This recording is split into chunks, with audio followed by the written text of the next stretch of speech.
दोस्तों, खिचड़ी तो आप लोगों ने बहुत तरह की खाई होगी और खिचड़ी क्या होती है आप लोगों को अच्छी तरह से पता होगा।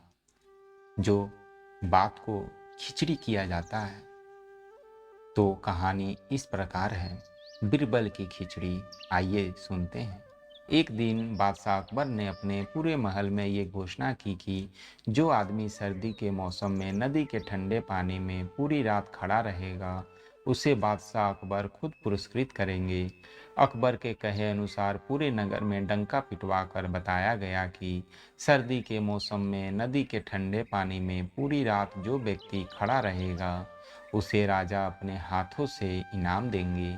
अगले ही दिन एक व्यक्ति ने सोचा कि गरीबी से परेशान हूँ, क्यों ना गरीबी दूर करने की खातिर नदी में घुटने तक डूबे रहकर पानी में ठिठुरते हुए सारी रात बिता दी जाए। और उसने ऐसा ही किया। बहुत मुश्किल से उसने जैसे तैसे ठिठुरते हुए वो सर्द रात पानी में बिता दी। और अगले दिन वो बादशाह अकबर के दरबार में अपना इनाम लेने पहुंचा। तो बादशाह अकबर ने उससे पूछा, तुमने कैसे सारी रात बिना सोए खड़े खड़े ही नदी में रात बिताई? तुम्हारे पास इस बात का क्या सबूत है? मैं कैसे मान लूं?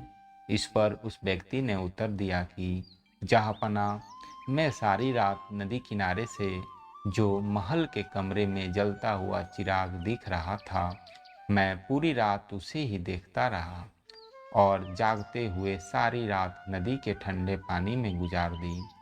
ऐसा सुनते ही राजा ने प्रति उत्तर देते हुए कहा कि इसका मतलब तो ये हुआ कि तुमने महल के उस जलते हुए चिराग की गर्मी के सहारे पूरी रात पानी में खड़े रहे और ठंडे पानी में खड़े रहने का इनाम पाना चाहते हो। ये तो सरासर गलत है। और बादशाह अकबर ने क्रोधित होकर सिपाहियों को उससे जेल में बंद कर देने का आदेश दे दिया। बीरबल भी दरबार में बैठे बैठे ये सब देख रहे थे कि राजा गलत कर रहे हैं। बीरबल को ये देखकर बुरा लगा कि बादशाह उस गरीब पर जुल्म कर रहे हैं और सारी रात ठंड पानी में ईमानदार से खड़े रहने के बाद भी उसे इनाम की जगह सजा दे रहे हैं। तभी बीरबल ने मन ही मन सोच लिया कि राजा को एक उदाहरण के जरिए न्याय करने की सही सलाह दी जाए, ताकि राजा के पद की गरिमा बनी रहे और गरीब आदमी को उसका हक मिल सके। अगले दिन बीरबल ने अकबर को अपने घर भोजन पे खिचड़ी खाने के लिए आमंत्रित किया। अकबर कभी भी बीरबल का आग्रह नहीं टालते थे, इसलिए अगले दिन अकबर तय समय पर बीरबल के घर भोजन करने पहुंचे। काफी देर तक जब राजा भोजन के इंतजार में बैठे रहे और भोजन नहीं आया तो राजा ने कहा, बीरबल को स्वादिष्ट खिचड़ी कब परोसोगे? तो बीरबल ने जवाब दिया कि राजन खिचड़ी पका रहे हैं और वह खिचड़ी पकते ही आपको परोसी जाएगी। काफी समय बीत जाने के बाद भी जब भोजन नहीं आया तो बादशाह गुस्से में खड़े हुए और कहा कि ये कैसा भोजन है जो पक ही नहीं रहा है? मैं स्वयं देखना चाहता हूँ। और गुस्से में राजा उस जगह पर पहुँचे जहाँ बीरबल राजा के लिए खिचड़ी पका रहे थे। बादशाह ने देखा कि एक बहुत लंबे से डंडे पर एक घड़ा बांधकर उसे बहुत ऊंचा लटका दिया गया है और नीचे जरा सी आग जल रही है।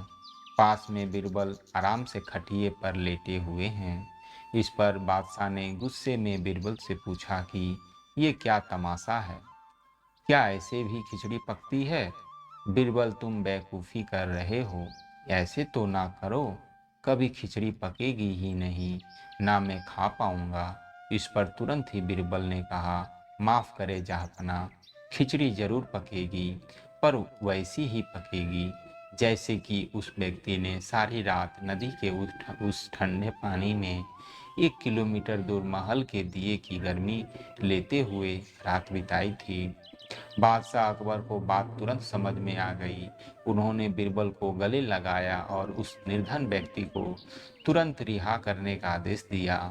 और साथ ही मुंह मांगा इनाम भी दिया। ऐसी थी अकबर बिरबल की खिचड़ी। दोस्तों, ये कहानी अच्छी लगी हो तो एक लाइक ज़रूर कर देना और ऐसे ही कहानी सुनने के लिए इस चैनल को सब्सक्राइब ज़रूर कर देना। धन्यवाद दोस्तों।